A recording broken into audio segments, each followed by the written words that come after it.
नमस्कार मंडळी, welcome to निराली माय चॅनल।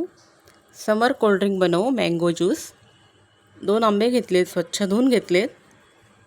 सुरुवातीला आंब्याचं साल काढून घेते।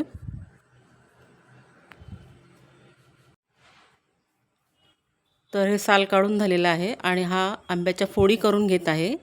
तर हा आंब्याचा गर किंवा फोडी मिक्सरच्या भांड्यात घातल्यात। तर रंगही खूप सुरेख आलेला आहे, पहा आंब्याचा रंगही खूप छान आहे। त्यामध्ये छोटा अर्धा चमचा वेलची पूड ती घातली आहे आणि छोटा अर्धा चमचा काळं मीठ, त्याने चवसुद्धा चांगली येते। काळं मीठ घातलं। या मोठ्या चमच्याने 3 मोठे चमचे साखर ती घातली आहे आणि हे सर्व मिक्सरच्या भांड्यात टाकले आणि फिरवून घेतले पहा। आणि थोडंसं पाणी घातले अगदी। तर आता हे तयार झालेलं आहे ज्यूस। बाउलमध्ये काढून घेतला आहे आणि सर्व्हिस ग्लासमध्ये आईस क्यूब घातलेत। 2 सर्व्हिस ग्लास तयार करते आणि हा मँगो ज्यूस त्यामध्ये ओतून घेते आहे पहा। तर रंग आणि सुगंधसुद्धा आंब्याचा खूप छान आलेला आहे।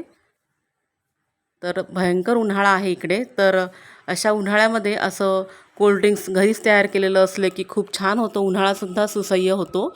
आपणही करून बघा आणि हा व्हिडिओ कसा वाटला ते कमेंट करून नक्की सांगा। निराली माई चॅनलवरचे इतर रेसिपीचे इन्फॉर्मेटिव्ह व्हिडिओज आहेत, आपण ते नक्की पहा। प्लीज चॅनलला सबस्क्राईब करा। हा मँगो ज्यूस मी विदाऊट मिल्क, दूध न घालताच केलेला आहे। थँक्यू।